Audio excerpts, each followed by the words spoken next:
I have a list right here of 8 champions you can pick up this weekend, Friday, Saturday, and Sunday, when you're pulling shards for this Gnut Fusion. Because yes, we do have a summon rush. Actually, there's nothing on this paper. We do have a summon rush coming up right here on Friday, Saturday, and Sunday. We already seen it from the calendar for this fusion, and everybody and their mother is actually going for this dude. So this information might be useful for you if you're hoping to get any of this champion that is advertised as part of this 10x. So remember, some disclaimers out there. Next weekend, Friday, the 14th July, is the day that 2x secrets is going to be available. But right now, this weekend, this Friday, Saturday, and Sunday, the 7th of July, we are already pulling our shards to go for this Gnut Fusion, either to get just the epic champion or the rare champion if you're trying to be modest and save your shards. Personally, I think I'll just pull my 4 sacred shards, which is, I hope, will be the number of points required to get the rare champion, and maybe complete it with mystery shards. Then for those who are going to be pulling their void shards, maybe you can do that, but sacred shard is the easier way to do it if you have enough. If you do not have enough, you can pull voids, and ancient shard is the worst way to complete this fusion. So just to put it out there. All right, so if you know you'll be able to go for that 2x secret, you might want to save shards towards that 14th and not this weekend. But if you're going for this fusion, you have no choice but to pull your shard. So the champions that will be available this Friday, Saturday, and Sunday as part of this 10x. Remember, 10x does not increase your chances of getting these champions. It does not. It's just that when you pull your legendary, you have a 10 times chance of getting them. It doesn't increase your chances of getting legendaries or epics in general. That's what I meant to say. All right. The first one that is on this list that is available for you to pick up this Friday, Saturday, and Sunday is going to be Krisk the Ageless. He's from the Lizard Men faction and is one that I already own. Void legendary champion, hard to obtain, not that easy. Amazing in PvE content and can be found sometimes in PvP also. He's a very tanky champion who can stay alive for long and also be putting that decreased defense and decreased attack on the enemy as a passive. Amazing turtle right here. One of a kind in Raid Shadow Legends in terms of his design and his passive. Still not beaten. All right, the next champion that is going to be available is from the Ogryn Tribes faction. Is one that I do not own or that I don't even know about. I was like, who is this? He does look like a normal, kind of look like a dwarf.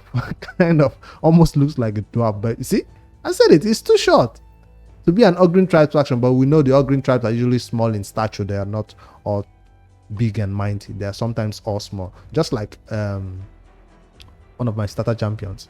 All right, that's Korugar the Death-Bell. Korugar Death-Bell.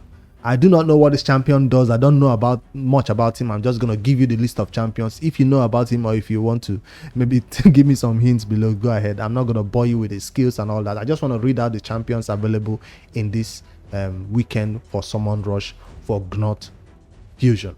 So that's Gnut. If you are obtaining him, is going to be available from ancient shards and from sacred shards. That's this champion. While Krisk is only from void shards.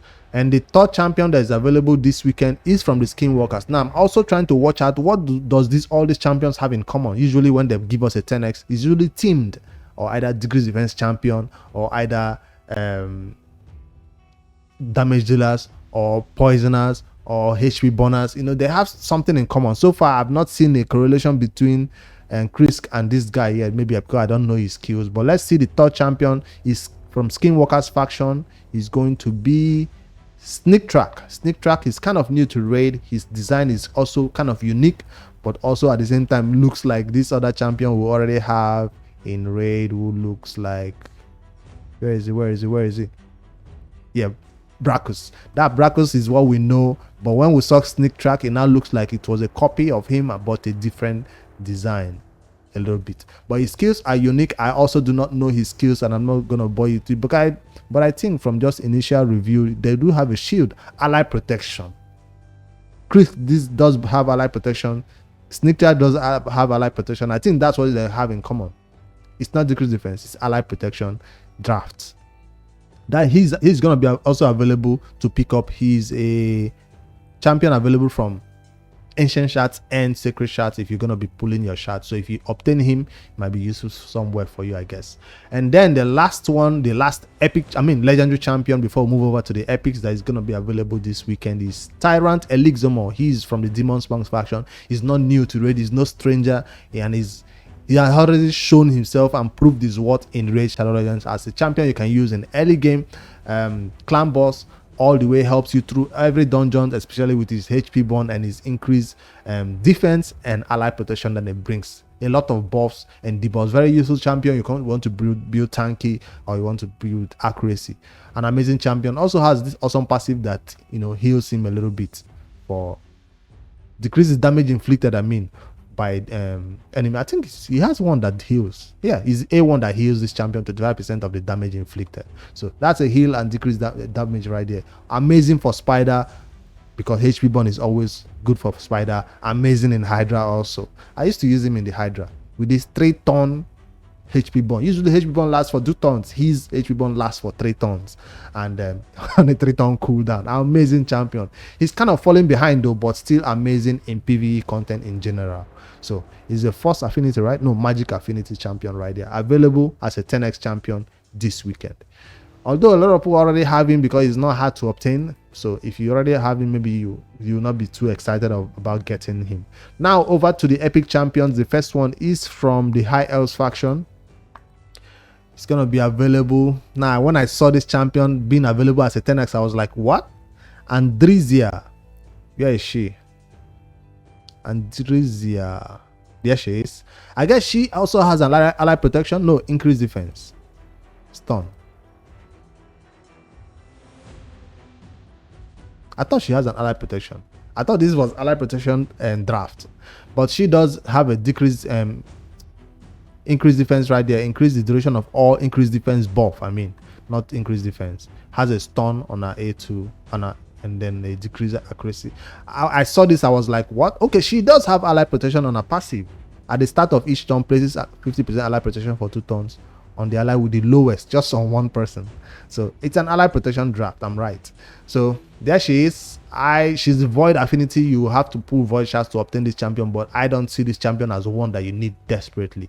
I don't think she's worth it. So if you do have him, I've gotten a lot of copies of her. It's not one that is on my list of building or showcasing for you guys ever, because I feel like she's underperforming. But you guys let me know if you think anything different of her. She's available from void shards on Friday, Saturday and Sunday. The next one, now this is what you going for in terms of if you pull him, you'll be kind of happy because he's very, very useful in raid in general. He's Vergis and needs no introduction. This champion is difficult to kill, does bring the ally protection, not on just one ally, on everybody.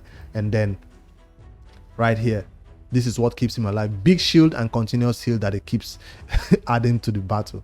And of course, increased defense in dungeons. Amazing champions that you usually seen build in a solo champion, kind of solo build, or just being a tank in a general build. So that's Vergis, 2 champions from the High Elves, because they also have that ally protection, so they belong to this draft. The next one that is also amazing as an ally protection champion can be found in Ogrin tribes, right? Yes. And if I go to the epics right here, can you guess which ally protection? The best one out of all these epics is going to be Skullcrusher. Now, if I get this on the Gnut Pro, I'm not pulling my shards this weekend on the Gnut Pro because I'm not going for this fusion. But if you're going for this fusion and then you're pulling the shards, you're waiting for a ally protection champion with counter attack. Yes, not just counter attack alone. It does bring an ally protection, and that's the skill right here. Amazing champion right here. Amazing, amazing, amazing. One of his kind in Raid Shadow Legends. Only contested with by some other legendaries. All right, that's Skullcrusher, the one that if you get in the early game, your clan boss is done, is confirmed. All right, the last epic that is going to be available as a ally protection champion for this summoning draft this weekend is going to be Jareg. One that I still don't have is from the Lizardman faction. If I scroll right there, see his avatar is still grayed out. Why still I don't have Jareg after playing for 3 years? I don't know. So maybe this weekend while I'm pulling my 4 sacred shards, one of them that pop out might be Jareg. It's not like I want him or I need him for anything special in raid. The amazing decrease attack on this A1 is one thing that you need in the early game. So again, this might be useful for our Gnut Pro series, but we are not pulling shards this weekend. Ally protection and increased defense, keeps himself alive, keep your allies alive. Amazing champion. So I didn't utilize him in the early game. I doubt in the end game right now that I still need him for any content because Sepulchre Sentinel and others are doing his job. All right, that's all the champions that are available right here this weekend, Friday and Saturday and Sunday. Which one do you think is the best out of all these ones that I mentioned? Are you gonna pray and hope you get Krisk because you'll be pulling your void shards, or do you want any other champion that was advertised as part of this 10x? Because this might seems like it's topping the list out of all the legendaries, while Skullcrusher is topping the list out of all the epics that are advertised. Good luck to all of you pulling your shards, and good luck so you can maybe get the epic champion while you're pulling secret shards. Imagine pulling secret shards and getting the epic champion that's available in this fusion, which is this dude. That would be crazy, Ambassador Letlin. So that's one that I hope to obtain if I'm pulling my secret shards. Maybe 4 secret shards and he's one of them. You'd be like, damn, awesome. So good luck. That's one that we're hoping for. Like I said, secret shards and void shard is the way to go. Ancient shard is kind of, you need a lot of ancient shards to miss the points required. All right, guys, we are looking forward to the points tomorrow, Friday, and you'll see my shard pool video early in the morning to see what I get from my shards. Later, guys, don't forget to like and subscribe for more daily raid, Shadow Legends content and news as they come up. Later.